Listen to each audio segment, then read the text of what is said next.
Bonjour et merci de m'accueillir chez vous. Je vais vous parler aujourd'hui du pain pendant quelques minutes pour vous donner des bonnes indications pour acheter et consommer du bon pain. Le pain est la base de l'alimentation française, puisque depuis des générations, le pain c'est notre quotidien, comme le riz en Asie ou la fécule dans les pays africains. Pour faire du pain, il faut d'abord du blé, puis un meunier qui va moudre le blé, puis un boulanger qui, par son art, va fabriquer le pain. Alors, avant, on avait justement des moulins qui permettaient de tamiser le blé et d'avoir au niveau de la farine à la fois l'écorce, mais aussi la farine à l'intérieur et ce qu'on appelle bien évidemment la farine. La farine est faite avec tous les éléments qu'on voit ici à l'extérieur, qui sont les vitamines et les minéraux du grain de blé, et puis le germe, dans lequel il y a bien entendu les protéines, l'amidon et le gluten. Au jour d'aujourd'hui, la plupart des pains sont faits avec des farines extrêmement raffinées, des farines type 45 qui vont rapidement monter quand on fait des gaufres ou des crêpes, mais qui dans le pain n'a pas beaucoup d'intérêt puisqu'on l'a démuni de tous ces éléments nutritifs. Le type de la farine correspond à la quantité de particules de cendre, c'est-à-dire les matières intéressantes pour votre santé. Théoriquement, le pain devrait être avec des farines type 80 et la rentabilité fait qu'on n'a plus que des pains type 45. Ce qu'il y a dans votre pain, c'est uniquement la partie énergétique. Et je vous rappelle, ou je vous dis, qu'une baguette, c'est 22 morceaux de sucre. Il faut bien comprendre que quand vous commencez à consommer votre baguette, vous commencez à consommer que des carrés de sucre. Donc, le pain d'avant est un pain qui avait aussi la partie non énergétique, avec justement les vitamines, les minéraux, les oligos, les caroténoïdes qui lui donnaient un goût et une couleur un petit peu jaune, et tous ces éléments que l'on cherche partout alors qu'ils pourraient être tout bêtement dans le grain de blé si celui-ci n'avait pas eu une mouture industrielle.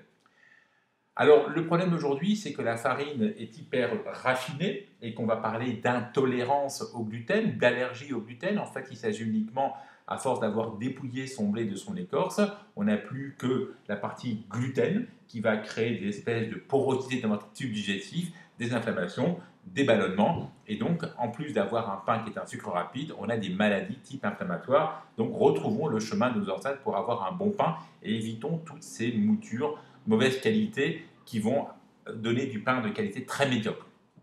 Une fois que le blé est arrivé, il va nous falloir un levain qui sert à lever, à faire que le pain est aéré. Au jour d'aujourd'hui, ce n'est plus que la levure qui est utilisée.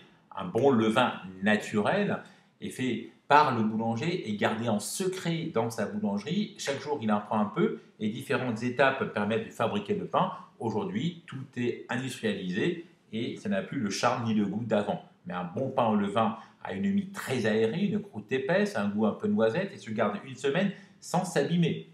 Ici, je vous ai représenté schématiquement les calories d'un pain ancien, avec ici on voit bien un bon pain sympathique. Les calories étant ces petits bonhommes, ils sont enchaînés au voisin, et quand vous le consommez, le corps a du mal à couper la chaîne et libère lentement son énergie. Alors que les pains d'aujourd'hui sont faits de sucre rapide, les calories sont libres, dès que vous mangez de la baguette, ça part dans le sang en flèche, donc vous n'avez pas faim pendant un moment, mais vous faites du gras et faim une heure après. Donc, si l'on chiffre un peu tout ça, on a ce qu'on appelle l'index glycémique, c'est à quelle vitesse, quand vous mangez quelque chose, ces glucides apportent dans le sang de l'énergie. Comme nous consommons lentement de l'énergie, il va falloir avoir des aliments qui sont libérés lentement. L'aliment le plus intéressant, c'est la carotte crue, qui a un index à 16. Effectivement, c'est l'aliment qui passe le plus lentement dans le corps. Le pain est à 50, mais aujourd'hui, les pains sont à 100, comme le carré de sucre. Baguette française, 22 morceaux de sucre. Baguette d'aujourd'hui. Les pains d'avant avaient des index à peu près à 50. Plus ça passe vite, plus vite vous aurez faim, plus vous ferez de gras. Les pâtes et le riz bien achetés, bien cuisinés, sont entre 40 et 50.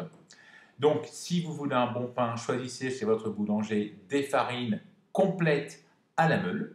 Important d'avoir ces différents mots. Et une fermentation au levain naturel. Il est rare de trouver les deux à la fois chez le boulanger, donc je fais une fois un, une fois l'autre. Voici un pain intégral sur un levain naturel. Je trouve qu'il n'est pas assez aéré, alors que ce pain-là que l'on voit, par contre, c'est un pain vraiment levain naturel avec des bulles différentes de taille, une croûte épaisse, et ce pain va vous durer une bonne semaine. Nous nous battons pour avoir chez les boulangers ce logo, qui veut dire que le boulanger prendra un pain qui aura un type 80 de la farine, plus de minéraux et moins de sel. Alors, où se procurer du bon pain sur Paris? Sans faire de publicité, il y a quand même de très bons artisans près de chez vous. J'en citerai quelques-uns. Monsieur Bonneau qui est rue d'Auteuil, qui fait le pain 100% nature, là allez-y à fond, c'est vraiment un pain de très bonne qualité. Vous avez Monsieur Ducasse qui a lancé la gamme de boulangerie BE, quoi, de Courcelles. Raoul Meder qui est près de mon cabinet, boulevard Berthier à côté, et d'autres boulangers de quartier qui pourront vous faire un pain de qualité. Donc je répète, le pain, jamais de baguette, jamais de pain rapide, mais des pains au levain naturel avec des farines complètes à la meule. À très vite.